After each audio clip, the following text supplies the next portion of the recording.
Xin chào, chào mừng quay trở lại với Lam Rim. Và mọi người, chúng ta đã bỏ lại người phụ nữ tội nghiệp này. Người mà có những đứa con đã chết, người mà có cha mẹ đã chết, người mà có những người chồng đã chết, người đã bị chôn sống vài lần. Chúng ta đã bỏ lại cô ấy. Cuối cùng, cô ấy đã đến nơi Đức Phật ở. Một điều gì đó kỳ lạ xảy ra. Đức Phật đứng dậy từ đằng xa. Tôi đoán là ở trong vườn của tịnh xá Kỳ Viên ở Xá Vệ, nơi mà Ngài đã dạy kinh Năng Đoạn Kim Cương. Ngài nhìn cô ấy và Ngài nói, chào mừng. Và điều đó được cho là rất kỳ lạ khi Đức Phật đã đứng lên vì một người nào đó khác bước vào trong phòng và nói chào mừng. Ngài nói, hãy đến đây với ta. Và rồi cô ấy xấu hổ để đứng dậy bởi vì cô ấy không có quần áo trên người, bởi vì cô ấy vừa được một con sói đào ra khỏi mộ, đúng chứ? Vì vậy chúng ta bắt đầu nào. Sau đó Đức Phật đã nói với Khungaro, đó là ai vậy? Ngài Ananda, yay! Có nghĩa là lấy vài bộ quần áo cho người phụ nữ này, đưa cho người phụ nữ này vài bộ quần áo. Kachelpe là một kính ngữ rất cao để Ngài bày tỏ. Sau đó cô ấy đang kể câu chuyện Komo có nghĩa là tôi, nữ giới, cổ xưa. Vì vậy kinh này rất cổ xưa. Tôi mặc quần áo vào và tôi đã đảnh lễ Đức Phật và chạm đầu tôi vào đôi bàn chân của Ngài. Xin hãy thương yêu con, xin hãy cho con thấy tình yêu thương của Ngài.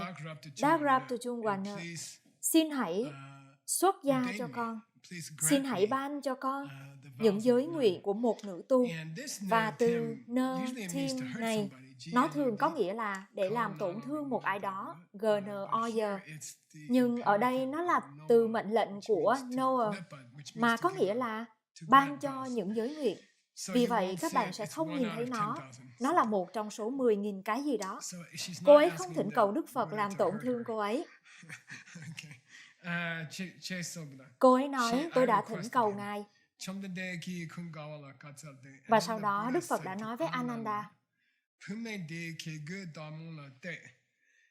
hãy giao người phụ nữ này cho Keguidamo. Kegui nghĩa là tất cả chúng sinh của vũ trụ. Dharma có nghĩa là người phụ nữ chịu trách nhiệm cho tất cả chúng sinh trong vũ trụ. Đây là tên của bà Prajapati, người là mẹ nuôi của Đức Phật. Mẹ ruột của Đức Phật đã qua đời khoảng 1 tuần sau khi bà sinh Ngài.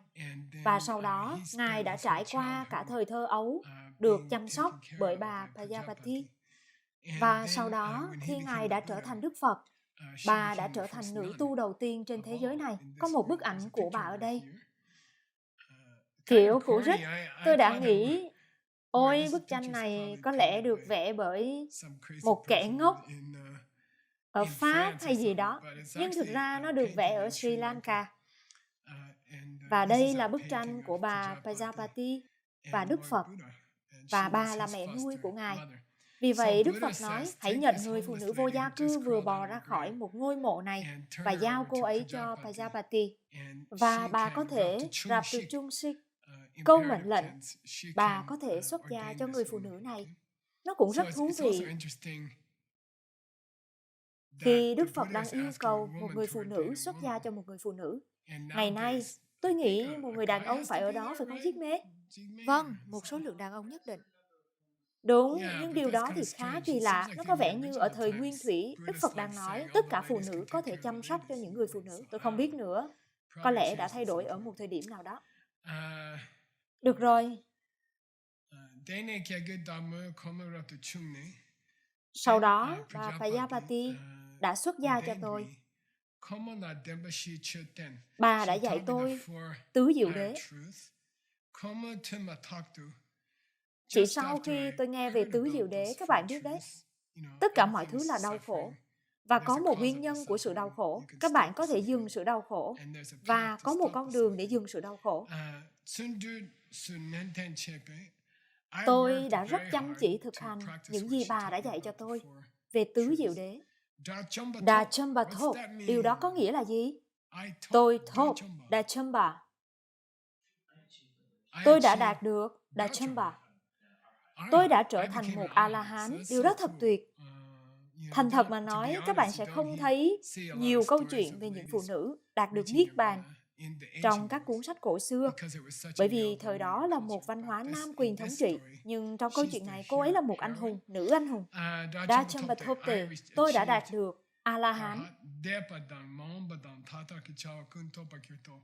Và rất quan trọng, tôi đã đạt được sức mạnh để nhìn thấy tất cả những sự kiện trong quá khứ, trong tương lai và hiện tại. Vậy nên tôi có thể nhìn thấy những gì đã xảy ra. Cái mà là một chia sẻ bởi Đức Phật trong phần tiếp theo. Phần tiếp theo sau đó sẽ là gì? Họ sẽ kể câu chuyện tại sao cô ấy đã bị chôn 2 lần và tất cả những việc này. Hãy nhớ rằng cô ấy có khoảng 500 nữ tu xung quanh cô ấy. Cô ấy đang kể một câu chuyện, cô ấy đã nổi tiếng rồi.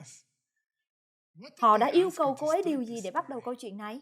Câu chuyện này đã bắt đầu thế nào? Các nữ tu đã đến với cô ấy và nói, chúng con vẫn còn cảm thấy bị thu hút bởi đàn ông và có một ngôi nhà đẹp. Sư cô biết đó, chúng con đã trở thành nữ tu, nhưng thành thật mà nói, chúng con vẫn còn bị thu hút bởi đàn ông và chúng con vẫn còn bị cuốn hút để có một ngôi nhà đẹp và tất cả những thứ này. Ngôn lê chi ghi nạ, sư cô đã tạo nghiệp gì trước đây? Để sư cô có thể nhận được những nghiệp báo mà sư cô đã mô tả cho chúng con. Kể từ khi sư cô là một A-la-hán, sư cô có thể nhìn thấy tất cả lịch sử trong quá khứ. Vì vậy, sư cô có thể kể cho chúng con biết lý do tại sao sư cô đã trải qua tất cả những điều này trong quá khứ trước khi thành một nữ tu. Nhân tiện, động lực của cô ấy là khuyến khích họ không còn dính mắc với cuộc sống gia đình.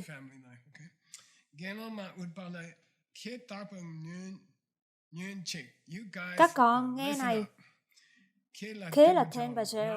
Bây giờ ta sẽ nói với các con điều gì đã xảy ra trước tất cả những điều này. Nghiệp gì đã khiến ta phải trải qua tất cả những điều đó. Rất lâu trước đây, ngày xưa.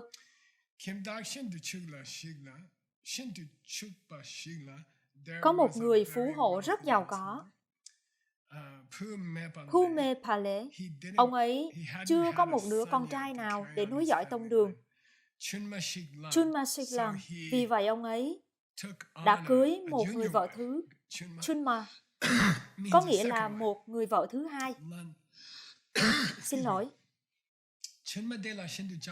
Ông ấy đã có rất nhiều Chamba với Chunma đó. Tình yêu. Đúng, Chamba là theo nghĩa của tình yêu thế gian.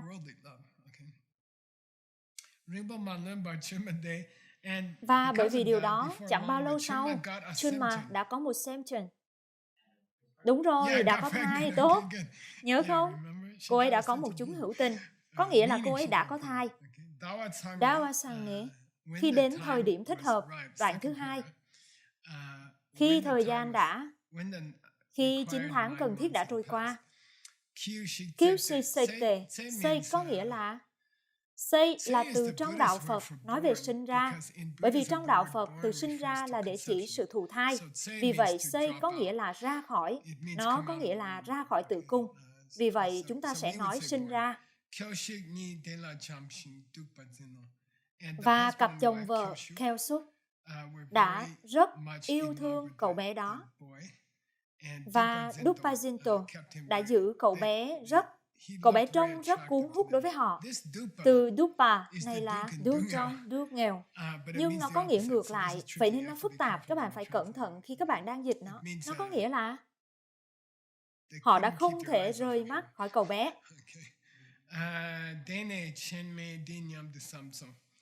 Sau đó, người vợ lớn tuổi hơn, cái gì? Người vợ đầu tiên hả? Cô ta đã ghen tị hả? Đúng vậy, cô ta đã ghen tị, đúng chứ? Tất nhiên rồi. Denyem du Samso. Komoni, cô ta đã nói với chính mình, tôi là Riche Sin Chön Merki. Tôi là một tầng lớp cao cấp và tôi là một người tâm linh. Tôi thuộc về tầng lớp tâm linh. Có lẽ là một người chu du có đẳng cấp. Punepe. Sẵn đây không phải là Pu Mê, đây là Pu Nè. Tốt. Pu Mê có nghĩa là người phụ nữ, có nghĩa là một ai đó mà không có một cơ quan nào đó. Đó là một từ xấu, nhưng đó là từ tiếng Tây Tạng dùng để chỉ phụ nữ, hoặc khê có nghĩa là sinh ra thấp kém. Hai từ cổ xưa để chỉ một người phụ nữ. Có lẽ từ woman cũng tương tự như vậy. Và sau đó, ở đây nó có nghĩa là Pu Nepe, có nghĩa là tôi không có con trai. Vì vậy, Richopa Medo, Richopa, Rich có nghĩa là dòng dõi, Chopa có nghĩa là người nối dõi tông đường. Vì vậy, tôi không có con trai để nối dõi tông đường. Và rồi nếu đứa bé này lớn lên, nó sẽ tiếp quản dòng họ. Và nó sẽ có rất nhiều tiền và của cải. Nó sẽ chiếm hữu tất cả những tài sản của gia đình. Daklamite. Và nó sẽ không đưa chúng cho tôi. Họ sẽ không đưa chúng cho tôi. Bây giờ Dupa ở đây là ngược lại. Tôi sẽ trở nên đau khổ. Tôi sẽ đau khổ. Tôi sẽ muốn. Nyamdu Chaktoke. Cô ta đã Chakto. Đó là gì tím? Chakto. Một trong những phiền não tinh thần. Cô ta ghen tị. Chakto. Cô ta đã rất ghen tị. Sepasam. Từ Sepa này có nghĩa là giết. Cô ta đã nghĩ, cô ta đã có suy nghĩ tôi sẽ giết đứa trẻ này. Và sau đó là câu chuyện rất khủng khiếp. Bukil Chukma. Chukma có nghĩa là đỉnh hột sọ của đứa trẻ. Cô ta đâm một cây kim vào đỉnh hột sọ của đứa bé. Và Kap có nghĩa là cây kim. Chuk có nghĩa là cô ấy đâm một cây kim vào đỉnh đầu của Mayang Minangwacheso. Và cô ta đã làm điều đó theo cách mà không ai có thể thấy rằng có một cái lỗ ở đó. Vì vậy, cô ta đã đâm một cây kim vào đầu cậu bé và từ từ lấy nó ra, và chắc chắn không ai có thể nhìn thấy chỗ mà cô ta đã đâm cây kim vào. Thật kinh khủng, kinh khủng. Ý tôi là nấu một đứa trẻ. Bây giờ các bạn phải giết con các bạn. Nó rất kỳ lạ. Khiêu Giang Ribama lên bả. Cậu bé đó cũng, trước đó không lâu, Chendepa, cậu bé đã qua đời. Kiếp sống của cậu ấy đã qua, đúng không? Chenma Kamne và người vợ trẻ hơn. Các bạn gọi nó là gì? Cô ấy đã bất tỉnh. Chenmala. Và sau đó khi cô ấy hồi phục, cô ấy đã nói. Cô ấy nói với người vợ lớn hơn, tôi nghĩ cô đã giết con của tôi. Se Gel To. Từ Gel này có nghĩa là, đôi khi Gel có nghĩa là để vượt qua biển khổ. Và có một khổ thơ nổi tiếng trong nghi lễ giới nguyện Bồ Tát. Khi chúng ta nói, tôi sẽ giải thoát những chúng sinh vẫn chưa được giải thoát. Đây là động từ đã được dùng ở đó để vượt qua biển. Nhưng ở đây, nó có nghĩa là tranh cãi với một ai đó. Vì vậy, cô ấy đã tranh cãi, nói với người vợ lớn hơn. Tôi nghĩ cô đã giết con của tôi. Chenmenyene có nghĩa là người vợ lớn hơn từ chối những cáo buộc. Dikecheno Nao có nghĩa là thật cổ xưa. Đây là những từ cổ xưa, cổ xưa. Nao có nghĩa là để lập một lời thề, để thề với kinh thánh của các bạn, hoặc thề một điều gì đó. Nao rồi. Nếu sự thật là chị đã giết con trai em,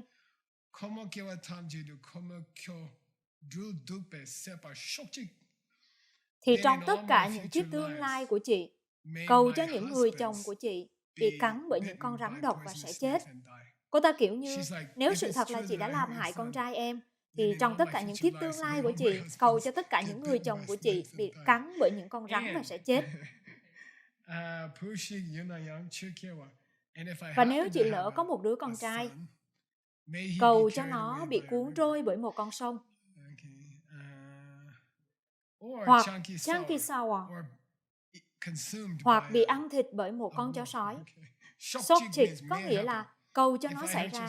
Nếu chị đã giết con trai em, thì chị xin thề. Đây là lời thề của chị. Và cầu cho chính chị bị chôn sống trong một ngôi mộ. Và cầu cho chị thậm chí còn ăn thịt chính con trai của mình. Nếu sự thật là chị đã làm hại con trai em. Cầu cho ngôi nhà của cha mẹ chị bị cháy. Cầu cho tất cả mọi người sống ở đó bị đốt cháy. Trích Mason, cô ta đã thề như thế.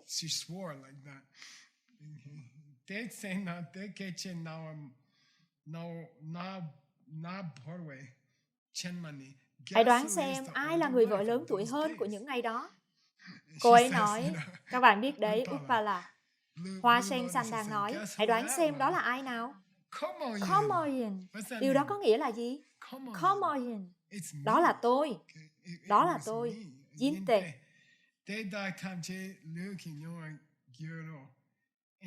Và rồi, tôi đã trải qua tất cả những đau khổ đó trong cơ thể này. Những nữ tu tụ họp đã nói với cô ấy,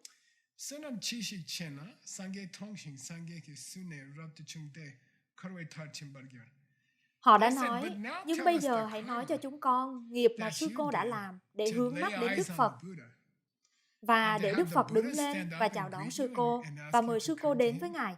Và sau đó để Đức Phật sắp xếp cho sư cô được xuất gia. Và sau đó để đạt được Kaurvata, để đi đến Kaurvata.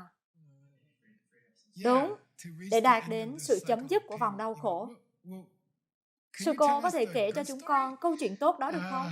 Của việc tại sao về sau này trong kiếp sống của mình, sư cô đã gặp Đức Phật và sư cô đã được xuất gia và sư cô đã trở thành một vị A-la-hán. Điều gì đã xảy ra ở đó? Cô ấy đã nói, Utpala đã nói, Gun Varanasi Dev, trong một kiếp trước đây ở tại Varanasi, nếu các bạn đi đến đó, ý tôi là nó đã 5.000 năm tuổi và các bạn có thể cảm nhận nó. Những người sống ở Varanasi thề nó là một vũ trụ tách biệt. Họ nói đó là không phải là một phần của thế giới này. Các bạn có thể có rất nhiều những điều kỳ lạ xảy ra ở Varanasi. Vì vậy, dù sao, Varanasi Dev Changsong Hap có một nơi được gọi là nơi của các vị thánh nhân. Rangsangye có Rangsangye, Nyenter và Mutechen. Đã có rất nhiều vị thánh nhân sống ở đó. Các vị đã là các bậc độc giác Phật, các bậc thanh văn và những người không phải là Phật tử sở hữu 5 loại thấu thị. Mà nếu các bạn đã gắng sức xuyên suốt văn bản của Ben Kramer, các bạn sẽ biết rằng chúng là gì.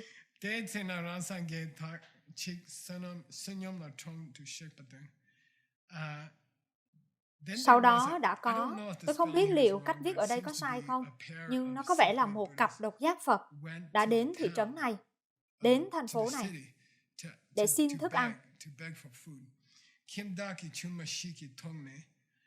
Và người vợ của một gia đình nọ, của một thí chủ nọ,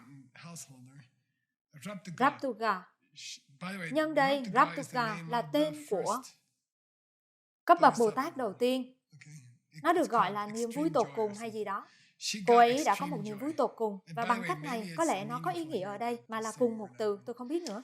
Sanyapuni, cô ấy đã vui vẻ cúng dường một bữa ăn cho các vị tu sĩ Sepacheson và đã cúng dường lên họ. Đây là từ Patpa. Nhân đây, những kinh cổ này rất hữu ích đúng chứ?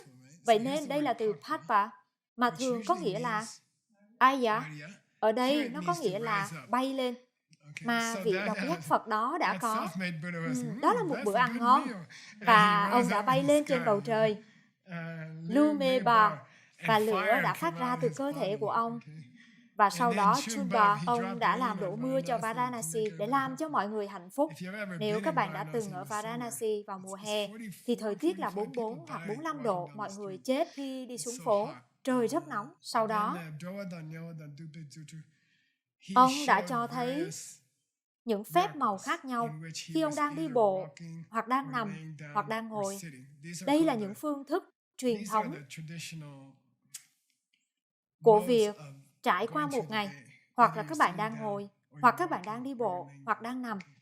Và ông đã trải qua, nó có nghĩa là ông đã trải qua cả ngày cho thấy những phép màu.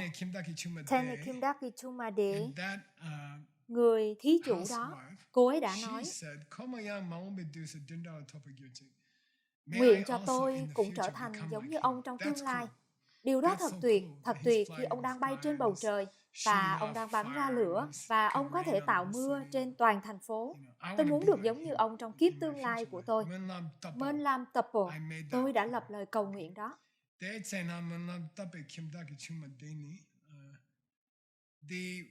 Người thí chủ đó, người đã lập lời cầu nguyện đó trong những thời cổ xưa đó ở Varanasi. Komoyin, điều đó có nghĩa là gì các bạn? Komoyin, đó là tôi, đó là tôi. Vậy nên cô ấy sẽ nói gì? Nó là gì nào? Bản dịch về việc mong đợi một điều gì đó sẽ đến. Cô ấy sẽ nói điều gì tiếp theo? Và đó là lý do tại sao tôi đã nhìn thấy Đức Phật. Đó là lý do tại sao Ngài đã chào đón tôi. Đó là lý do tại sao Ngài đã cho tôi được xuất gia. Đó là lý do tại sao tôi đã trở thành một vị A-la-hán. Hãy kiểm tra sự chuyển đổi dự đoán. Dechi Desin Sepa, đó là lý do tại sao. Che có nghĩa là đó là lý do tại sao tôi đã gặp Đức Phật. Và đó là lý do tại sao Sem Nambacho, đó là lý do tại sao tâm trí của tôi đã được tự do và tôi đã trở thành một Rajamba, tôi đã trở thành một vị A-la-hán. Ditara Chomba Thomaki. Đây là một câu rất cảm động. Cô ấy nói vâng, mơ có nghĩa là vâng, được rồi, vì vậy tôi đã đạt được quả vị A-la-hán. Nhưng trước đó, tôi đã trải qua một kiếp sống mà giống như có một ai đó đang giữ một cái kẹp sắt nóng đỏ ở hai bàn chân của tôi, đưa tới hai bàn chân của tôi. Nó giống như một ai đó đang giữ cái kẹp sắt nóng đỏ đưa tới hai bàn chân của tôi cho cả một kiếp sống trước đó. Cô ấy nói, vâng, tôi đã đạt được quả vị A-la-hán. Nó thật tuyệt, nhưng đừng quên trước đó, cả kiếp sống của tôi thì giống như một ai đó đã đốt cháy tôi với một mảnh sắt lớn nóng đỏ. Khang thiêu có nghĩa là lòng bàn chân của tôi. Chúng ta đã có thiêu đu, thúc đam thiêu đu chung, vâng, để giữ việc thực hành trong thiêu của các bạn. Được rồi.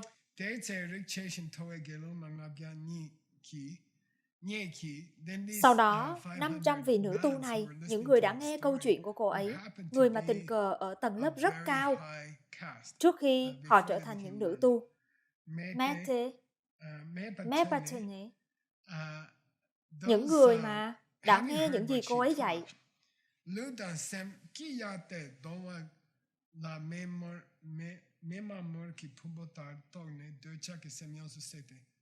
đớ chạc của họ, C, Z-A-D. Điều này có nghĩa là biến mất. Thông thường họ sẽ sử dụng nó cho đôi giày. Các bạn biết đấy, những bánh xe ô tô, lớp cao su mòn dần, mòn đi. Ham muốn của họ đã lập tức biến mất. Ham muốn của họ để có một cuộc sống gia đình bình thường đã biến mất. Và họ bắt đầu nhìn thấy cuộc sống gia đình giống như một dông. Dông có nghĩa là một hố thịt nướng cho một con bò. Vaka. Và Memamo có nghĩa than hồng đỏ rực.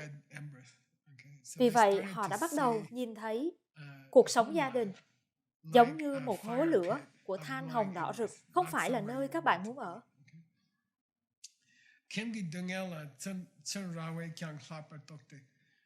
Trên rào nghĩa là một nhà tù.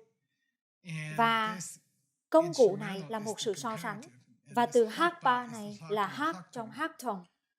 Nó có nghĩa là Vipassana, đúng không? Nó có nghĩa là tầm nhìn siêu tuyệt vời. Vì vậy, họ đã bắt đầu thấy rằng Kim là Lạc hơn là Chandra.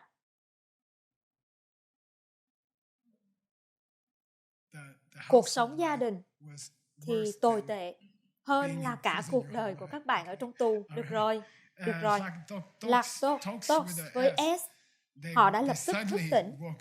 Họ giống như, ôi trời ơi, họ đã hiểu ra Timakun Sene. Và lập tức tất cả sự không hoàn hảo của họ, Mala đúng chứ? Đã có Vimala. Được rồi. Tất cả các Malas của họ đã có Vimala. Và họ đã đi vào Tingin. Và sau đó, tất cả họ đều trở thành những vị A-la-hán. Tất cả 500 người phụ nữ đó đã trở thành A-la-hán. Chỉ cần ngồi đó với cô ấy. Điều đó có vẻ như khá dễ dàng với tôi.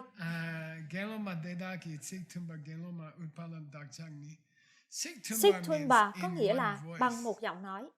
Họ đã nói, 500 vị nữ A-la-hán mới đã nói với nữ tu đó, hoa sen xanh Utpala, chúng con đã... Bài hát đó là gì? Vẻ duyên dáng tuyệt vời. Chúng con đã bị xiềng xích trong sự dính mắc với cuộc sống gia đình. Nhưng sư cô đã phá vỡ các xiềng xích và sư cô đã dạy cho chúng con để được tự do. Bởi vì sư cô đã dạy chúng con Pháp, chúng con đã được Thachin. Các bạn biết không, tên vị Lạt Ma của tôi là Thachin. Chúng con đã thoát khỏi sự khổ đau của vòng luân hồi. Phải, nếu các bạn giỏi về kinh điển, các bạn có thể nói, các bạn có thể đoán được rằng chúng ta đang đi đến phần cuối, bởi vì sau đó Đức Phật đứng dậy và nói một điều gì đó, đúng không? Sau đó vị Phật tử đứng lên, Kelama Upaleni, bài giảng này của nữ tu đó, Upala. Điều đó thật tuyệt. Tôi có thể cảm thấy giống như Đức Đạt Lai Lạt Ma đứng lên và nói rằng điều đó thật tuyệt vời, đó là một bài giảng hay.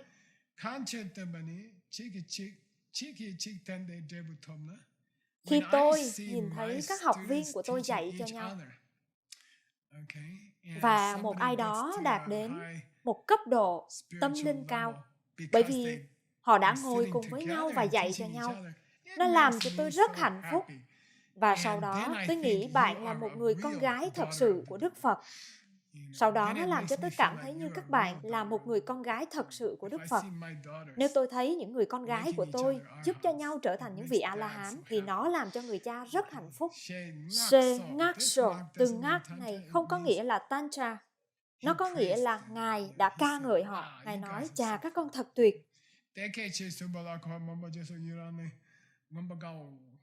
Khi Ngài đã nói rằng tất cả mọi người đều hạnh phúc, đó là thứ 25. Điều đó kết thúc chương thứ 25 của kinh về người khôn ngoan và kẻ xuẩn ngốc, được đặt tên là chương về nữ tu Utpala. Yay! Chúng ta đã hoàn thành. Hẹn gặp các bạn ở lớp tiếp theo. Đừng quên tại sao chúng ta đã có điều này. Tại sao câu chuyện này lại đến đây? Bởi vì Đức Phật đang cố gắng để nói các con không thể luôn luôn nhìn thấy các mối quan hệ mà các con đã có trong quá khứ. Giống như các bạn có thể trải qua cả cuộc đời của các bạn. Trừ khi các bạn trở thành một vị A-la-hán, các bạn sẽ không hiểu tại sao tất cả những rắc rối đang đến với cuộc sống của các bạn. Và đặc biệt là các bạn sẽ không nhận ra ai đã từng là mẹ của các bạn trước đây. Tuyệt vời! Yay!